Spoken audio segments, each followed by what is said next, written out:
Queridos irmãos e amigos, a paz do Senhor Jesus, muito bem-vindos ao nosso canal, o canal da Editora Betel, o canal que promove a Escola Bíblica Dominical.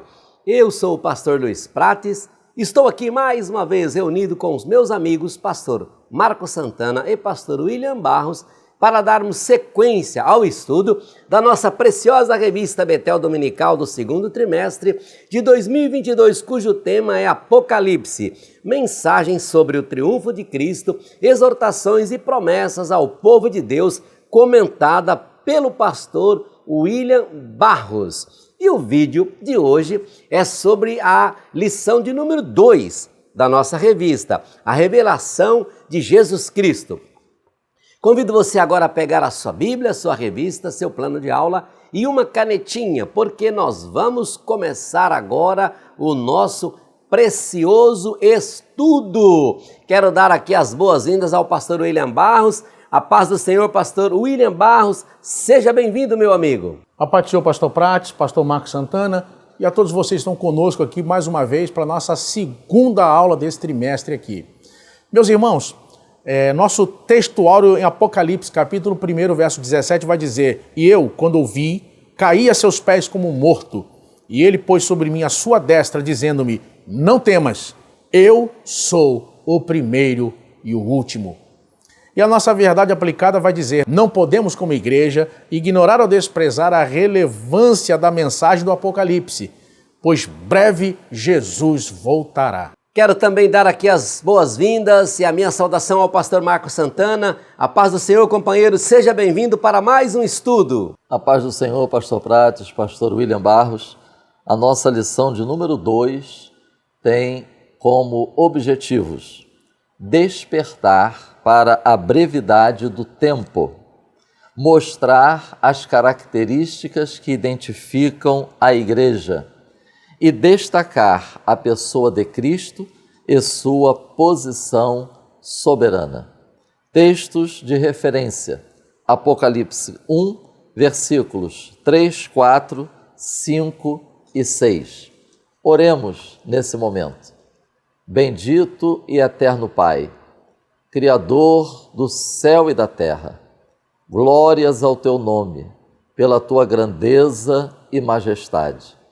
Pedimos que o teu Espírito Santo nos conduza, nos inspire, nos esclareça, nos guie no estudo desta lição. Que vidas sejam edificadas e despertadas e o nome do Senhor continue sendo glorificado. Em nome de Jesus. Amém.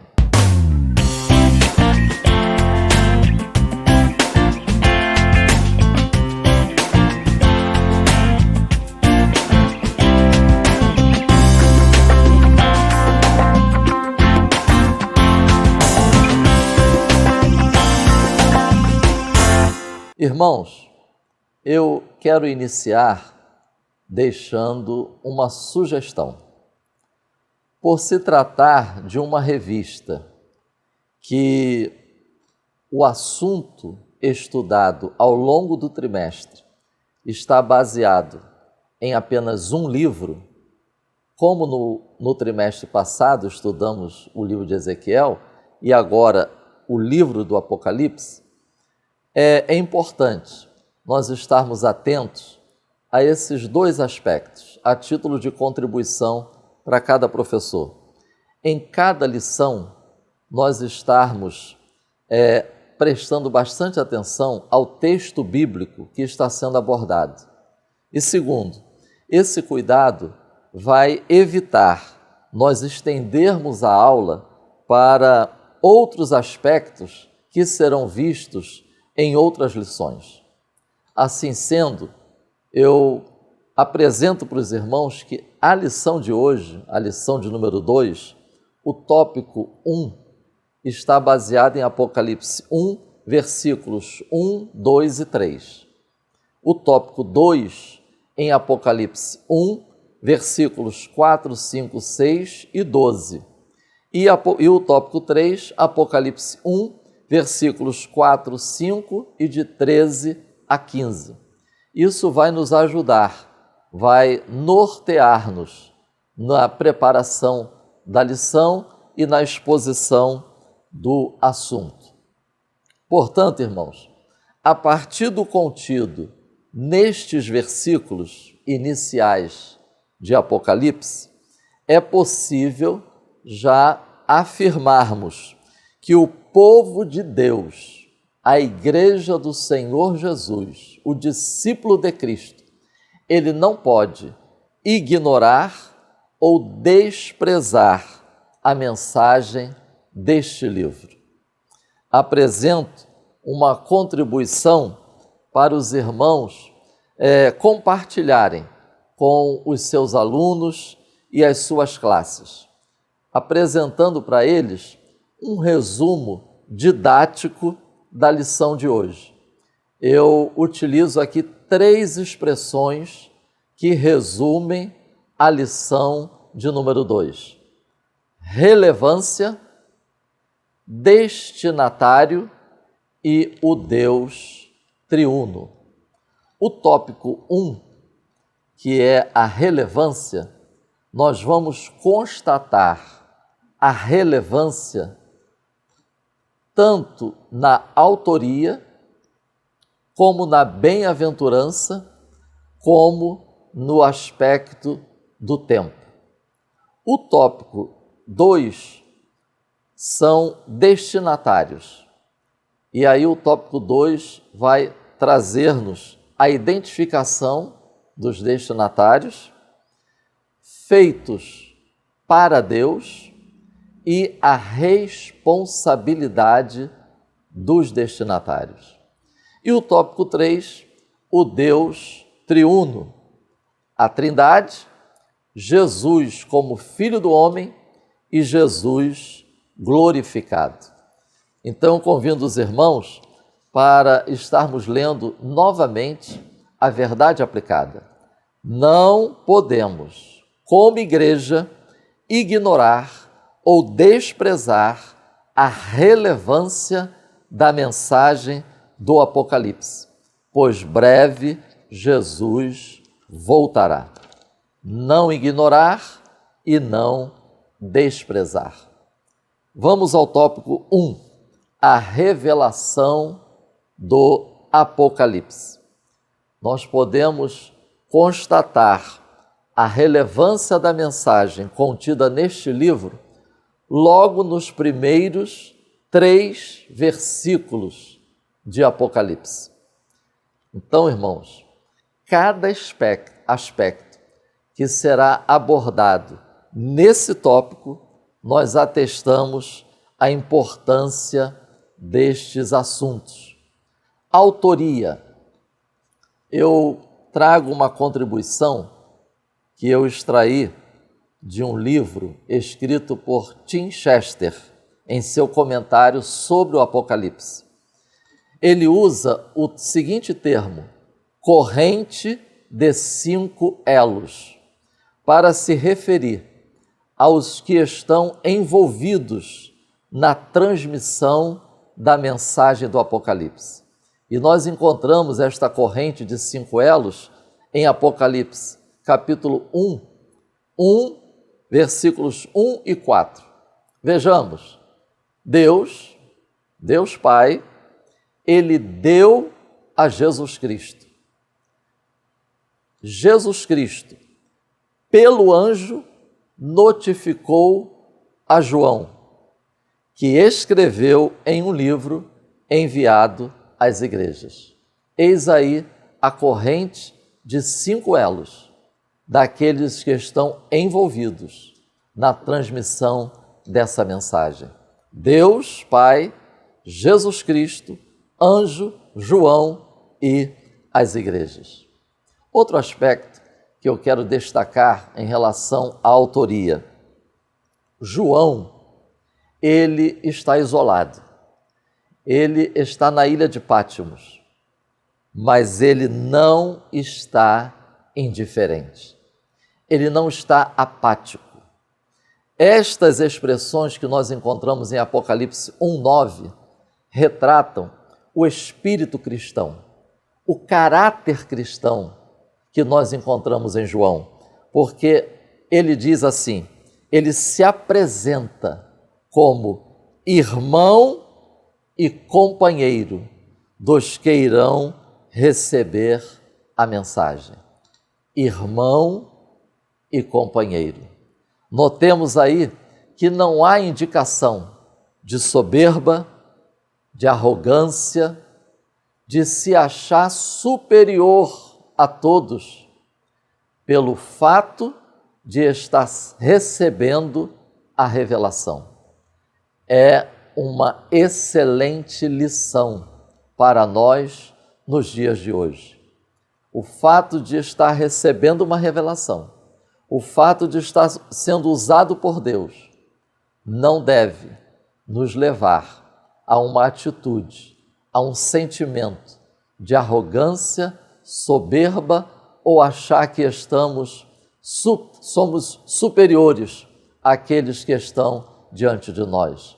Aprendamos com o apóstolo João. Ele disse que era irmão e companheiro. Segundo tópico, bem-aventurança. Tem um texto no tópico 1.2 que eu quero compartilhar com os irmãos que diz: esta passagem deixa claro que não basta memorizar textos e ser um bom ouvinte.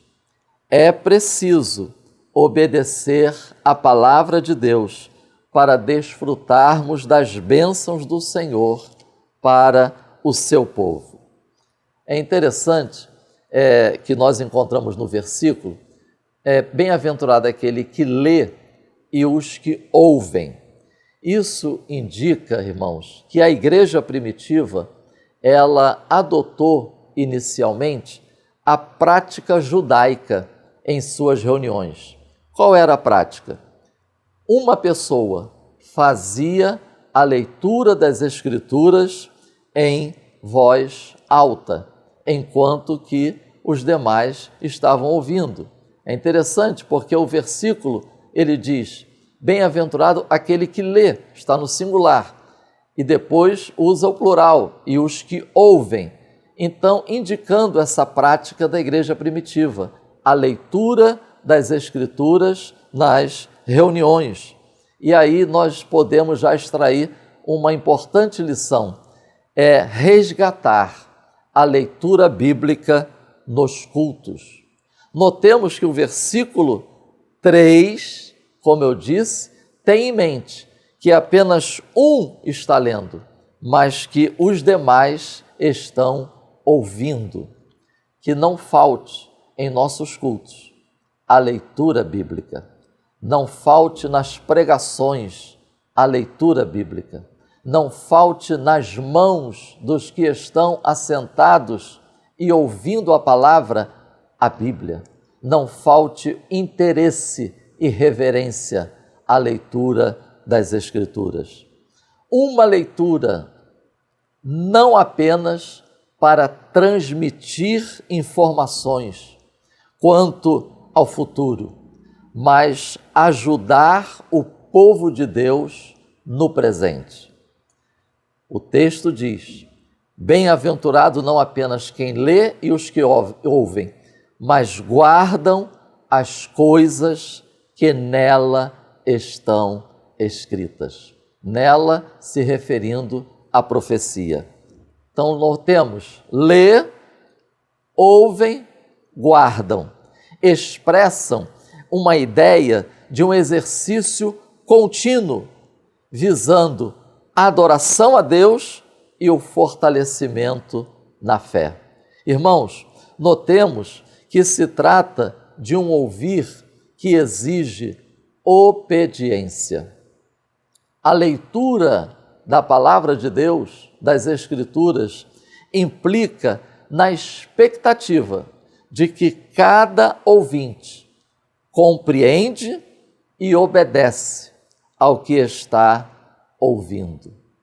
Nós precisamos aproveitarmos a lição de hoje para estarmos pontuando isso para aqueles que estão diante de nós. A importância de resgatarmos o interesse, a reverência, a atenção em relação às Escrituras em nossos lares, sim, no nosso devocional, mas contextualizando com esse texto, principalmente em nossos cultos, quando reunidos em uma igreja local. Uma leitura e um conhecimento que devem receber atenção cuidadosa por parte daqueles que se dizem ser servos de Deus, discípulos de Cristo. E atenção, esse conhecimento, essa leitura bíblica deve exercer uma influência decisiva sobre o nosso modo de viver.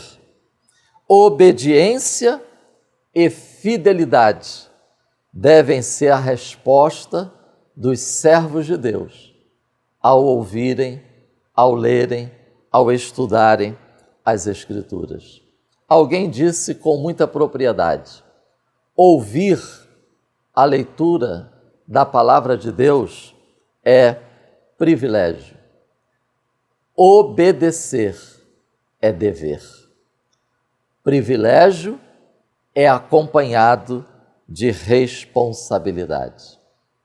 Irmãos, é tão relevante a nossa relação com a palavra de Deus que este assunto ele está presente no início do livro do Apocalipse, mas o livro do Apocalipse ele fecha apresentando uma última exortação ao povo de Deus. E a última exortação que nós encontramos no livro do Apocalipse se trata justamente da nossa relação com a palavra. Apocalipse, capítulo 22, versículos 18 e 19. E o tópico 1.3, tempo oportuno. Eu quero extrair do texto da nossa lição essa última frase. É tempo de arrependimento e consagração a Deus. A relevância do aspecto tempo, ela é atestada nas diversas citações que nós encontramos em Apocalipse quanto à questão do tempo. E eu compartilho com os irmãos estes versículos que vão auxiliar nessa reflexão. Apocalipse 1:1, 1:3. Apocalipse 22, versículos 7, 10, 12 e 20. Olha a relevância do aspecto tempo quanto à mensagem do Apocalipse. Não apenas no primeiro capítulo, mas também está presente no último capítulo do Apocalipse. O nosso tópico 1.3, o tempo está próximo. Essa expressão tempo é kairos, momento oportuno, tempo de decisão. Cada geração de discípulos de Cristo precisa se apropriar da mensagem do Apocalipse e aplicá-la, e vivenciá-la, e ser influenciado em todas as áreas da sua vida. Cada geração deve esperar ansiosamente. Cada geração deve estar na expectativa do retorno do Senhor. William Barclay, em seu comentário sobre o Apocalipse, ele escreveu: a expectativa é o alicerce da esperança nas penúrias e uma constante advertência a manter-se atentos. Assim, meus irmãos, nós vemos que logo nos primeiros 3 versículos de Apocalipse, nós atestamos a relevância desta mensagem. Que o Espírito Santo nos desperte, que o Espírito Santo nos esclareça, que o Espírito Santo nos guie nesse empolgante e imprescindível estudo, para a glória de Deus, até que Cristo venha. Amém. Muito obrigado, pastor Marcos Santana, fechando aqui o ponto 1 da nossa revista, a revelação do Apocalipse, onde aprendemos que a mensagem do Apocalipse foi um grande consolo para os cristãos daquele tempo, em face das perseguições e sofrimentos vividos sob o Império Romano. E assim, nós podemos então ir agora ao ponto 2 com o pastor William Barros. Pastor William, a visão da igreja, pastor William. Meus irmãos, depois da explicação do nosso pastor Marcos aqui no nosso tópico 1, falando sobre a revelação do Apocalipse, falando sobre a autoria do livro, falando sobre a tríplice bem-aventurança, mostrando a brevidade do tempo, nós vamos entrar agora no nosso tópico 2 e vamos nessa feita olhar mais detidamente agora para a igreja.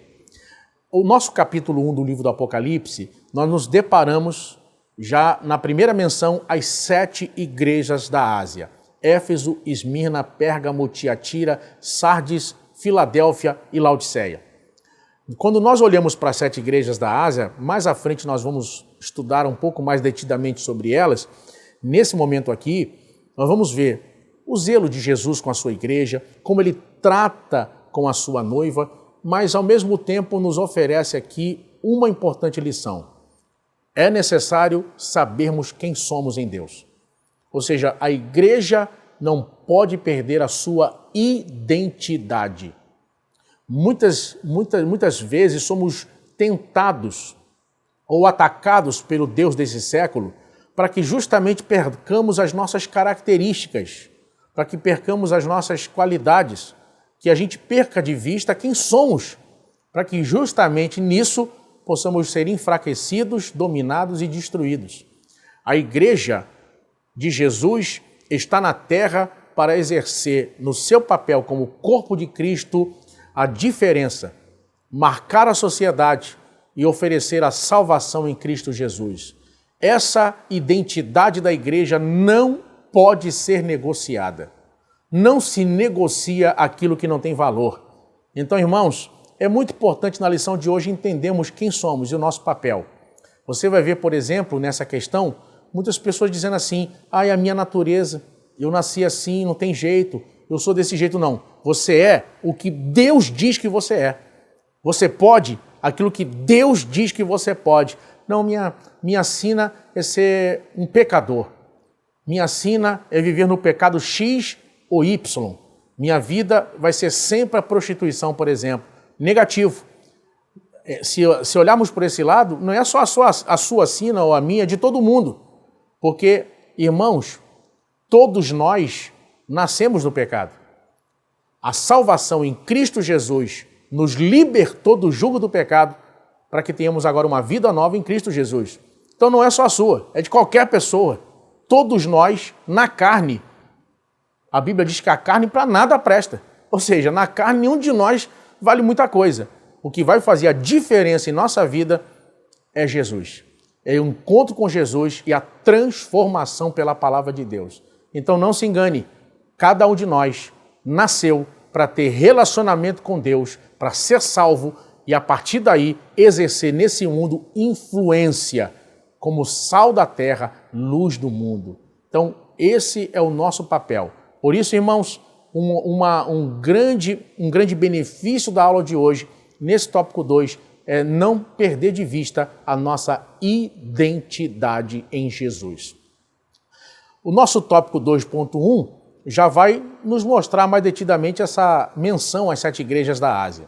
Lembre de um detalhe, quando a gente menciona aqui 7 igrejas da Ásia, nós estamos nesse momento aqui olhando para o atual país da Turquia. Nesse tempo nós temos que olhar, de uma forma geral, tinha a Ásia e, mais detidamente, se você olhar depois no mapa, você vai ver a Ásia Menor. É nessa região aí, onde hoje é a Turquia, que estão localizados os sítios arqueológicos do que era naquele tempo as 7 igrejas da Ásia. Como eu disse, Éfeso, Esmirna, Pérgamo, Tiatira, Sardes, Filadélfia e Laodiceia. Existem 2 pontos que eu trago aqui na lição, muito importantes para você, para poder assimilar e servir de edificação para a sua vida. Primeiro, a saudação do Deus triuno, que aparece logo no primeiro capítulo do livro do Apocalipse. Nós vamos ver Deus, Pai, Filho e Espírito Santo se revelando à igreja. Ou seja, olha que tremendo. O Pai está olhando para a igreja. O Filho está olhando para a igreja. O Espírito Santo está olhando para a igreja. O Pai está falando com a igreja. O Filho está falando com a igreja. O Espírito Santo está falando com a igreja. O Pai está presente na igreja. O Filho está presente na igreja. O Espírito Santo está presente na igreja. O Deus triuno vai falar com a igreja. Sabe, irmãos, a presença do Deus triuno, inclusive, é para nós algo tão tremendo. E algumas pessoas esbarram no fato de a palavra trindade, esse termo técnico, trindade, esse termo teológico, não aparecer escrito na Bíblia. Mas isso não significa ou anula a doutrina da trindade. Por quê? Porque embora esse termo técnico, trindade, não apareça na Bíblia, a verdade, a doutrina da Bíblia é auto-evidente. Quando você, por exemplo, abre a Bíblia no Gênesis, você já se depara com o Pai, com o Filho, e mais tarde, ele em João, no capítulo 1, vai completar essa revelação da criação, dizendo que tudo foi feito por Jesus, e sem ele nada do que foi feito se fez. Ou seja, ali no Gênesis, quando tudo é criado, está presente o Pai, o Filho e o Espírito Santo. Quando nós olhamos para o Deus triuno, não significa 3 formas de ângulos diferentes de ver a mesma pessoa. Como se olhasse aqui Pai, Filho e Espírito Santo. Negativo. A palavra trindade é muito semelhante à ideia de uma família. Você não diz que alguém é uma família, apenas uma pessoa. Agora você imagina marido, esposa e um filho. São 3 pessoas. Mas você não diria que são 3 famílias. Você diria que é uma família. A mesma coisa é a trindade. Pai, Filho e Espírito Santo, um Deus. Louvado seja o nome do Senhor. Então, irmãos, nosso contato aqui com a trindade. E ele vai trazer algo tremendo aqui. 2 elementos fundamentais na experiência cristã. Graça e paz. Graça e paz são 2 elementos fundamentais na experiência cristã.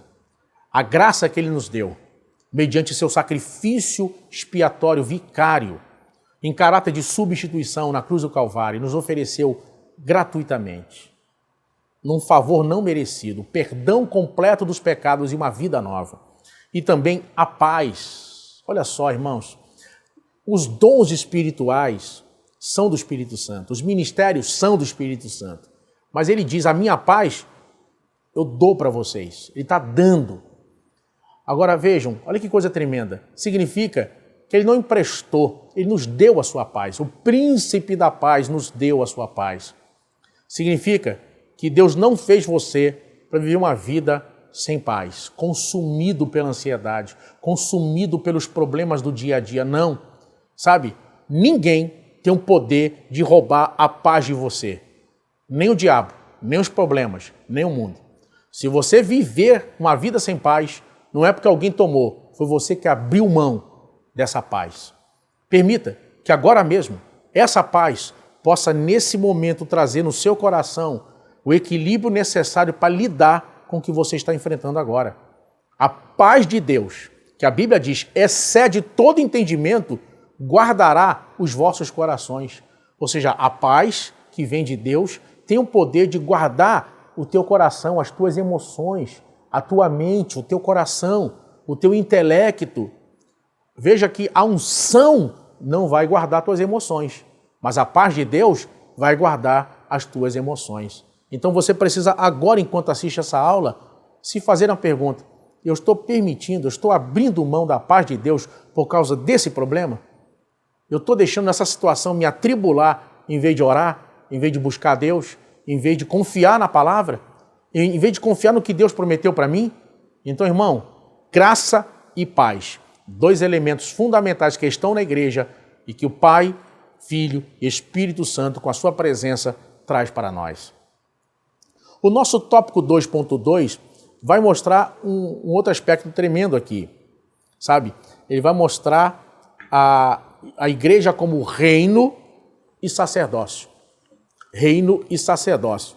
Irmãos, isso aqui, esses dois elementos, reino e sacerdócio, mostram algo importantíssimo na presença da igreja quanto à sua existência, quanto à sua relação com o mundo, com as pessoas, que é o quê? Deus nos levantou como igreja para desfazer todas as obras do diabo. A presença da igreja é o elemento que impede a manifestação plena, por exemplo, do anticristo. A Bíblia vai dizer apenas um que o detém, até que do meio seja tirado. Eu acredito firmemente que aqui não refere-se ao Espírito Santo, porque o Espírito Santo não é tirado, ele é quem tira. Ele é Deus, ele é onipresente. A igreja, o papel da igreja neste mundo é desfazer todas as obras do diabo.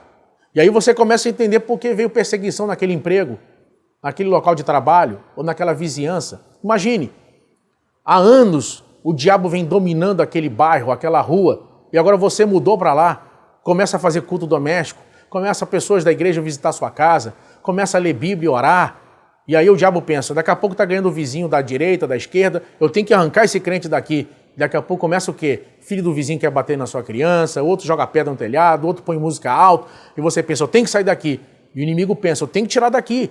Ele vai desfazer tudo que eu tenho feito há anos nesse bairro, porque você entrou naquele local. Imagine aquela empresa que você começou a trabalhar e você sente um peixe fora d'água, um ambiente ruim, pesado, e você diz, aqui não é para mim. É claro, tem anos que Satanás domina ali, levando pessoas ao adultério, à prostituição, a uma vida de miséria, roubo, e você entra lá, e daqui a pouco culto na hora do almoço, gente conversando sobre Bíblia, e o diabo pensa, eu tenho que arrancar esse crente daqui, porque o diabo sabe que onde você pisa, Deus pisa com você. Aonde você chega, quem vai sair é o inimigo, e então ele vai tentar tirá-lo dali. A sua missão é desfazer todas as obras do diabo.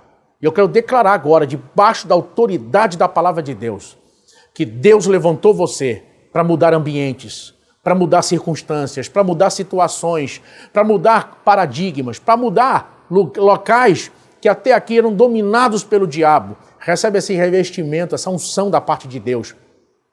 Aonde você pisar vai haver mudança, vai haver milagre, vai haver transformação, vai haver salvação de almas, em nome de Jesus. Quem sabe agora mesmo você está lembrando de alguém que foi ganho por Jesus através da sua vida naquele emprego, ou faculdade, ou na vizinhança. Não olhe para o vento, quem olha para o vento não cega. Deixa Deus te usar. Deixa Deus te usar. Permita que o Espírito Santo use você nesse tempo, porque é o nosso tempo, e você faz parte dessa palavra, reino e sacerdócio. Louvado seja o nome do Senhor. E finalmente o nosso tópico 2.3, a igreja é representada como 7 castiçais de ouro. Agora vejam, essa visão da igreja como 7 castiçais de ouro que aparece no nosso capítulo 1 do livro do Apocalipse, vai completar o que nós já vimos, a igreja como reino e sacerdócio. Olha que visão, ao mesmo tempo gloriosa, mas também urgente. Olha que visão tremenda. A igreja aparece aqui como um castiçal de ouro. É como se o mundo vivesse nesse momento um verdadeiro apagão. Está em trevas, está no escuro. E a igreja é o facho de luz. É a luz de emergência que pode guiar o ser humano até a salvação em Deus. Enquanto Jesus estava no mundo, ele disse, eu sou a luz do mundo. E ele deu esse mesmo papel para a igreja. Ele disse, vós sois a luz do mundo. E aqui a igreja aparece como 7 castiçais de ouro. Agora, olha que, embora a igreja apareça brilhando, ele representa a igreja como um castiçal de ouro. O ouro é metal por excelência.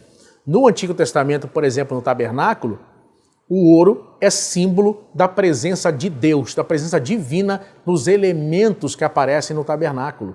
Vejam que da mesma forma a igreja aparece como ouro, castiçal de ouro.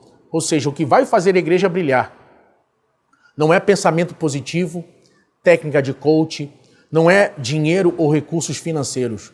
O que vai fazer a igreja brilhar é a presença de Deus. É a presença do Espírito Santo na igreja. Queridos, nós falharemos em nosso papel se tivermos os melhores instrumentos musicais, os melhores músicos, o melhor grupo de louvor, se tivermos ótimos pregadores, se tivermos as melhores estruturas que o dinheiro pode pagar e comprar, se tivermos pessoas com ótimas ideias, vários planejamentos fantásticos, mas não tivermos a presença de Jesus, a presença do Espírito Santo, a presença de Deus conosco. Irmãos, Jesus disse, sem mim, nada podeis fazer. Para que sejamos a igreja que ilumina, para que sejamos a igreja que é luz, precisamos da manifestação, da presença e do poder do Espírito Santo. Não se engane, querido, não é pela sua capacidade, não é pela sua inteligência. Talvez você diga, mas eu sou muito inteligente, eu tenho grandes ideias. Você precisa entender que os nossos talentos não impressionam Deus. Deus não está impressionado com a sua inteligência, com a sua retórica, com as suas ideias fantásticas. O que impressiona Deus é fé e santidade. É isso que impressiona Deus. Se queremos realmente ser a igreja que faz a diferença, precisamos da presença de Deus. Precisamos ser luz. Precisamos ser, nesse momento, o reino e o sacerdócio. Precisamos enxergar o mundo que está perdido e carece e clama de salvação. Oh, irmãos, a minha oração é que nesse mesmo domingo, ao terminar essa aula, você olhe para dentro de você e diga, eu preciso ganhar almas, eu preciso fazer diferença. Quem é que eu vou levar à noite no culto? Eu vou convidar uma pessoa, eu vou convidar 10 pessoas se for necessário, mas eu preciso fazer a diferença, porque eu sou reino e sacerdote. Eu estou aqui para desfazer as obras do diabo e eu sou a luz que Deus colocou aqui para guiar pessoas das trevas. É eu que tenho que fazer isso. Deus me chamou para fazer essa diferença. Se você não abrir seus olhos para os campos que estão brancos para a ceifa, se você não acordar agora para a sua missão de ganhar almas, irmãos, nós perderemos esse tempo. Almas preciosas irão para o inferno. Oh, irmãos, e seremos cobrados disso. Que Deus possa nos ajudar a despertar nessa aula e fazermos o nosso trabalho para Deus, que é ganhar almas para Jesus. E influenciar nesse mundo como reino e sacerdócio e como castiçal de ouro.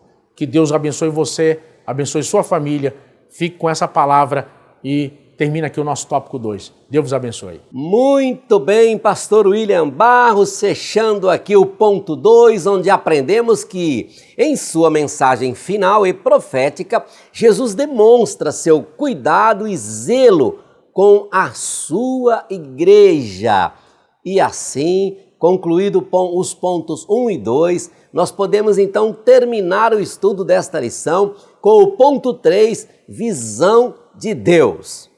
Muito bem, meus irmãos, como bem disse o nosso comentarista, o pastor William Barros, o apóstolo João, exilado ali na ilha de Patmos, ele teve uma visão do Deus Trino e em destaque ele viu Cristo glorificado. Esta visão, eu imagino que deve ter sido um grande consolo para o apóstolo João naquele templo de exílio. Nós também devemos manter nossos olhos em Cristo, autor e consumador de nossa fé, e perseverar independentemente das adversidades ou problemas da vida. O apóstolo João tinha tudo para ser um velho nervoso, carrancudo, birrento, mas não, ele estava lá e eu acredito que a cada manhã ele se alimentava com as lembranças que ele tivera quando esteve com o Mestre. E então, lá naquele exílio, ele nunca perdeu a fé e nunca perdeu a esperança. E por causa disso, olha nós aqui comentando o livro do Apocalipse, que o Senhor deu a ele ali exilado naquela ilha de Patmos. Quem sabe esta ilha que você se encontra agora, esse exílio que você se encontra agora, se você se manter firme, fiel a Deus, não abrir mão da sua fé e não esquecer quem você é e que Deus que você serve, quem sabe Esta é mais uma grande oportunidade que o Senhor tem para lhe revelar algo que ficará para a posteridade. Creia nisso, acredite, levante-se, fortaleça em Cristo, ok? Vamos então ao texto 3.1, a Trindade Santa. Meus irmãos, o pastor William Barros já tocou nesse assunto aqui no ponto 2. A palavra Trindade não pode ser encontrada originalmente na Bíblia, mas sua doutrina está presente nela de forma inegável, de ponta a ponta, ou seja, do Gênesis ao Apocalipse. Conhecer a atuação da Trindade em toda a história da humanidade, distinguir suas obras, identificar e aceitar sua doutrina, torna-se indispensável para o crescimento e a edificação espiritual de cada cristão. Olha que texto lindo que eu separei. Portanto, ide, ensinai todas as nações, batizando-as em nome do Pai, e do Filho, e do Espírito Santo. Mateus 28, 19. Percebe que as palavras em nome permanecem no singular? Ou seja, há um único nome, porque os três são um único Deus. Deus é uno e trino ao mesmo tempo. Essencialmente, Deus é único, porém se revela em três pessoas distintas: Pai, Filho e Espírito Santo. Não se trata, obviamente, de uma sociedade de três deuses, mas sim de três pessoas distintas, possuindo a mesma essência e eterna divindade, iguais em natureza e majestade. Deuteronômio 6,4, Gênesis 1,25, Mateus 28, 19, 2 Coríntios 13, 14, você encontrará informações preciosas sobre a Trindade. E assim podemos ir ao segundo subtópico, 3.2, Jesus, o Filho do Homem. Meus irmãos, para este segundo subtópico, eu separei esse texto. Olha que impressionante. Visto que temos um grande sumo sacerdote, Jesus, Filho de Deus, que penetrou nos céus, retenhamos firme a nossa confissão, porque não temos um sumo sacerdote que não possa compadecer-se das nossas fraquezas. Porém, que, como nós, em tudo foi tentado, mas sem pecado. Cheguemos, pois, com confiança ao trono da graça, para que possamos alcançar misericórdia e achar graça, a fim de sermos ajudados em tempo oportuno. Referência bíblica, Hebreus 4, 14 a 16. Que maravilhoso texto, que texto autoexplicativo. Então a Bíblia diz aí que ele esteve aqui conosco, mas ele não pecou. Então ele é o nosso sumo sacerdote. Nós temos esse Jesus maravilhoso que nos ama, que nos compreende, que entende de ser humano e que está sempre pronto a estender a mão àqueles que o buscam com fé e coração quebrantado. Quer mais um pouco? Quer mais saber um pouco sobre esse Jesus? Olha outro texto fantástico, um dos textos que eu mais gosto, mais admiro e toca muito na minha vida. De sorte que haja em vós o mesmo sentimento que houve também em Cristo Jesus, que, sendo em forma de Deus, não teve por usurpação ser igual a Deus, mas aniquilou-se a si mesmo, tomando a forma de servo, fazendo-se semelhante aos homens e, achando na forma de homem, humilhou-se a si mesmo, sendo obediente até a morte e morte de cruz. Pelo que também Deus o exaltou soberanamente e lhe deu um nome que é sobre todo nome, para que ao nome de Jesus se dobre todo o joelho dos que estão nos céus e na terra e embaixo da terra, e toda língua confesse que Jesus Cristo é o Senhor, para a glória de Deus Pai. Filipenses 2, 5 a 11. Meus irmãos, ao assumir a condição humana, Jesus sentiu algumas coisas que eu e você também sente. Por exemplo, ele sentiu cansaço, João 4,6. Ele sentiu sono, Mateus 8,24. Mas ele dedicou muitas e muitas noites em orações ao seu Pai, a Deus, Lucas 6,12, 9,18 e 9,28. Jesus experimentou, na verdade, a realidade da natureza humana, por isso é que ele nos compreende. Durante o seu ministério terreno, Marcos 6,31, ele se identificou conosco, olha que extraordinário, ele é o Cordeiro de Deus que tira o pecado do mundo, sabe? Quando Abraão ofereceu a pedido de Deus o seu filho Isaque, estava ali em cima do altar para ser oferecido em obediência a Deus. Deus brada dos altos céus e diz: Abraão, Abraão, não faça isso. Na verdade, Deus estava apenas provando a fé de seu servo. E Abraão abre os olhos assim, espiritualmente falando, e ele abre fisicamente também, e ele vê ali um animalzinho, um cordeiro, e aquele cordeiro foi oferecido no lugar de Isaque, seu filho. Aquele cordeiro aponta, sabe para quem? Jesus Cristo, o Cordeiro de Deus que tira o pecado do mundo. Ninguém, absolutamente ninguém poderia fazer o que somente ele fez. Ele fez. Mas ele também se fez homem e habitou entre nós. Foi tentado, foi perseguido, foi humilhado, foi injuriado, mas nunca, absolutamente nunca pecou. Permaneceu fiel. E esse texto que eu acabei de ler retrata muito bem o nosso Senhor Jesus Cristo.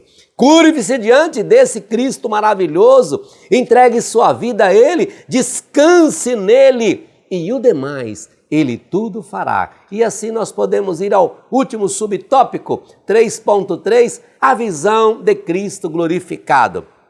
Meus irmãos, vejamos o que diz as Sagradas Escrituras. Eu sempre busco uma base na Bíblia, né? Eu vou procurar sempre dentro da minha fala mostrar para você, eu faço questão de trazer o que a Bíblia diz. Porque a Bíblia é a Bíblia, o que ela diz está dito. Então eu me fortaleço, eu sinto segurança quando eu uso como referência a palavra de Deus. A palavra de Deus me tranquiliza, me acalma, me dá força, me dá base. Então eu sempre vou fazer questão aqui de fazer a leitura, trazer bases bíblicas, porque se a Bíblia não te convencer, e se a Bíblia não te convencer, e se a Bíblia não me convencer, quem é que poderá fazer isso? Ninguém. Então olha só que texto maravilhoso que eu extraí da palavra de Deus. E no meio dos 7 castiçais, semelhante ao Filho do Homem. Olha que extraordinário. Estamos aí falando do Cristo glorificado na visão de João, né? Voltando. E no meio dos 7 castiçais, semelhante ao Filho do Homem, vestido até os pés de um vestido comprido e cingido pelo peito com um cinto de ouro, e a sua cabeça, os cabelos eram brancos como a lã branca, como a neve, e os seus olhos como chama de fogo, e os seus pés semelhante a latão reluzente, como se tivessem sido refinados numa fornalha. Irmão, que visão é essa? E a sua voz como voz de muitas águas. E ele tinha à sua destra 7 estrelas, e da sua boca saía uma aguda espada de 2 fios, e o seu rosto era como o sol, quando na força, ou seja, ao meio-dia, quando mais resplandece. E eu, João falando, quando tive esta visão, quando tive esta visão, caí aos seus pés como morto, e ele pôs sobre mim a sua destra, dizendo-me: não temas. Oh, que coisa maravilhosa! Eu sou o primeiro e o último. Apocalipse 1, 13 e 17. E ali o apóstolo João é confortado com esta visão maravilhosa e essa experiência que ele teve com o nosso Senhor e Salvador Jesus Cristo. Que mais, meus irmãos? O que mais você quer? O que mais você espera neste mundo falido e contaminado, perverso, mau e cruel? Nossa palavra nesta aula de escola dominical: converta-se ao Senhor, busque a Deus, caia aos pés do Senhor, se arrependa de qualquer coisa que te acusa, volte-se para Deus, entregue sua vida e seu caminho ao Senhor, confia nele, Ele tudo fará. Os dias são maus? Sim. Vai melhorar? Eu não acredito. A minha expectativa ao conhecer a palavra de Deus é que nos fins dos tempos as coisas tendem a piorar dia a dia. Teremos momentos de variação, de melhora, piora, melhora, piora, mas o mundo caminha para esse colapso final. Por isso é que nós estamos estudando Apocalipse, para despertar a mim e a você a estar mais juntos de Deus. Na verdade, como disse aqui o pastor William Barros, o livro de Apocalipse, essa revelação não é para nos assustar, é para nos alegrar e nos colocar diante de Deus com esperança e confiança em um coração quebrantado. E assim podemos concluir a presente lição, dizendo que aprendemos sobre a revelação de estarmos a relevância, de estarmos atentos à mensagem de Cristo, à sua igreja, a revelação sobre o Deus uno e trino e o que fez por nós e quem somos para Deus. Aprendemos também que devemos manter nossos olhos em Cristo, autor e consumador de nossa fé, e perseverar independente das adversidades ou problemas da vida. E assim chegamos ao final deste vídeo. Querendo o bom Deus, semana que vem estaremos de volta compondo novamente esta mesa para juntos estudarmos a terceira lição, que tem por título Apocalipse, uma mensagem de Cristo para a sua igreja. Obrigado por ficar conosco até agora, por se inscrever em nosso canal, curtir, comentar, compartilhar nossos vídeos. E assim podemos encerrar e, para assim fazer, como sempre fazemos, só fazemos isso após uma oração. Então convido você a juntar-se a nós nesse momento, juntamente com o pastor William Barros, que estará orando, e junto com ele nós também vamos buscar a face de Deus e com esta oração nos despedindo dos amados irmãos. Boa aula a cada um de nós e até o próximo vídeo. Oremos, meus irmãos, agradecendo a Deus por mais uma aula. Te agradecemos, Senhor, por mais esta aula, que tem, ó Deus, nos dado a oportunidade de tamanha edificação e consolo na Tua palavra. Ó Deus, nos guarda, nos protege e que possamos todos, alunos e professores, ó Deus, caminhar palmilhando nossa vida, nossos passos em Tua palavra. Te glorificamos em nome de Jesus. Amém. Editora Betel, edificando a casa de Deus.